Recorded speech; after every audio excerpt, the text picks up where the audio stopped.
और उधर हरियाणा सरकार ने कृषि और आपदा प्रबंधन के क्षेत्र में तकनीकी नवाचारों को अपनाने की दिशा में बड़ा कदम उठाया है। बीते दिनों मुख्यमंत्री नायब सिंह सैनी की अध्यक्षता में drone imaging and information services of Haryana limited के बोर्ड ऑफ डायरेक्टर्स की 9वीं बैठक आयोजित हुई। बैठक में ड्रोन तकनीक के कृषि में उपयोग को लेकर कई महत्वपूर्ण निर्णय लिए गए। मुख्यमंत्री ने अधिकारियों को निर्देश दिए कि ड्रोन आधारित पायलट प्रोजेक्ट तैयार किया जाए, जिसके तहत फसलों में होने वाली बीमारियों की पहचान की जा सके। प्रारंभिक चरण में आलू, चना, कपास, धान और सब्जियों को शामिल किया जाएगा। इस पहल का उद्देश्य किसानों को समय पर सलाह देना और फसल को रोगों से बचाना है। मुख्यमंत्री सैनी ने अधिकारियों को ड्रोन दीदी योजना के प्रशिक्षण कार्यक्रम को तेज करने के निर्देश दिए।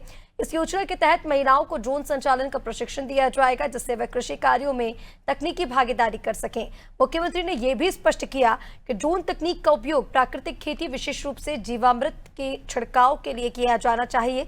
इससे खेती में लागत घटेगी और पर्यावरण के अनुकूल तरीकों को बढ़ावा मिलेगा। इसके लिए किसानों को विशेष प्रशिक्षण भी उपलब्ध कराया जाएगा। मुख्यमंत्री सैनी ने कहा कि हरियाणा सरकार का उद्देश्य किसानों को तकनीकी रूप से सशक्त बनाना है। ड्रोन तकनीक न सिर्फ खेती में उपयोगी होगी, बल्कि आपदा प्रबंधन, भूमि सर्वेक्षण और पर्यावरण निगरानी जैसे क्षेत्रों में भी क्रांतिकारी बदलाव लाएगी। सरकार का यह लक्ष्य है कि हरियाणा जल्द ही देश के अग्रणी ड्रोन टेक्नोलॉजी अपनाने वाले राज्यों में शामिल हो।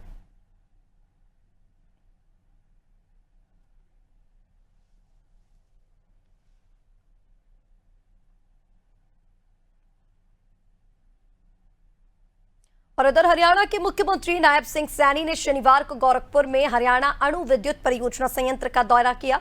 सीएम नायब सिंह सैनी के साथ केंद्रीय मंत्री मनोहर लाल भी मौजूद रहे। दोनों नेताओं ने संयंत्र बनाने वाली कंपनियां एनपीसीआईएल के वरिष्ठ अधिकारियों के साथ मीटिंग की। बता दें कि फतेहाबाद जिले के बूनाखंड के गांव हरियाणा गोरखपुर में अणु विद्युत परियोजना के तहत बनने वाले संयंत्र की 2 यूनिट 2031 में और बाकी 2 यूनिट्स 2032 में शुरू होंगी। इन दोनों इकाई से 2800 मेगावाट बिजली मिलेगी। इस संयंत्र की 50% बिजली हरियाणा को मिलेगी, बाकी केंद्र सरकार को दी जाएगी। इस परियोजना पर अब तक 42,000 करोड़ रुपए का खर्च आ चुका है। ये सारा खर्च केंद्र सरकार की ओर से वहन किया जा रहा है। इस प्लांट को राष्ट्रीय राजमार्ग से जोड़ने के लिए सड़क का निर्माण किया जा रहा है और इस पहुंच मार्ग से स्थल तक भारी लिफ्टें और मशीनरी के परिवहन की सुगम सुविधा होगी। इस परमाणु संयंत्र में power corporation of India limited की ओर से करोड़ों रुपए का निवेश किया गया है। तो वहीं इस राशि से काजलहेड़ी गोरखपुर तक फतेहाबाद नहर शाखा के बाएं किनारे पर पक्की सड़क का निर्माण, स्कूलों में कक्षाएं, लैब, पुस्तकालय और शौचालयों की स्थापना, गौशाला का निर्माण, काजलहेड़ी में कछुआ संरक्षण पार्क का निर्माण, मुफ्त इलाज और दवाओं के वितरण के लिए एक मोबाइल मेडिकल वैन की व्यवस्था की गई है।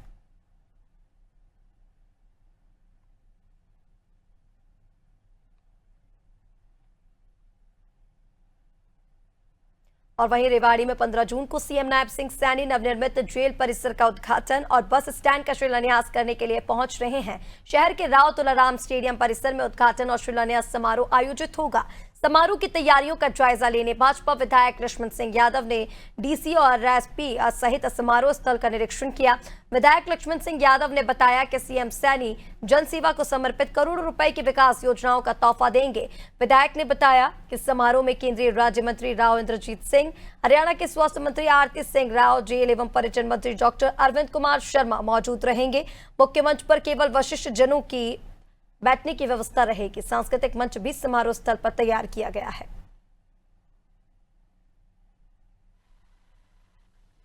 रेवाड़ी जिले ने भरपूर मात्रा में भारतीय जनता पार्टी को आशीर्वाद दिया और रेवाड़ी नहीं बल्कि पूरी दक्षिणी हरियाणा ने भारतीय जनता पार्टी को आशीर्वाद दिया।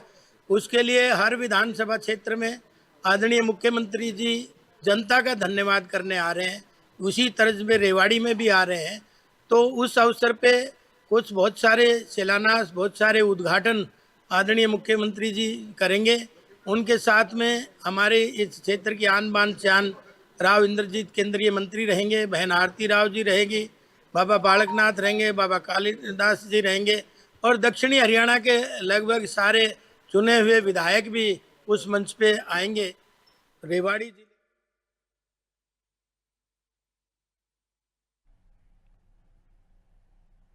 हरियाणा के मुख्यमंत्री नायब सिंह सैनी ने पंचकूला में अंतर्राष्ट्रीय योग दिवस प्रोटोकॉल प्रशिक्षण कार्यक्रम में भाग लिया। सीएम सैनी ने शारीरिक और मानसिक स्वास्थ्य को बनाए रखने में योग के महत्व पर जोर दिया। सीएम ने विश्वास व्यक्त करते हुए कहा कि योग कार्यक्रम में सैनिकों को मानसिक और शारीरिक स्वास्थ्य बनाए रखने में मदद मिलेगी। सीएम सैनी ने कहा कि हम प्रतिदिन योग का अभ्यास करते हैं तो ये हमें बीमारियों से बचने में मदद करेगा। योग न केवल हमें अच्छा स्वास्थ्य देता है बल्कि अनुशासन भी सिखाता है। मुख्यमंत्री नायब सिंह सैनी ने बताया कि 21 जून को अंतर्राष्ट्रीय योग दिवस पर हरियाणा के 22 जिलों में 11 लाख से अधिक प्रतिभागी योग कार्यक्रम में भाग लेंगे।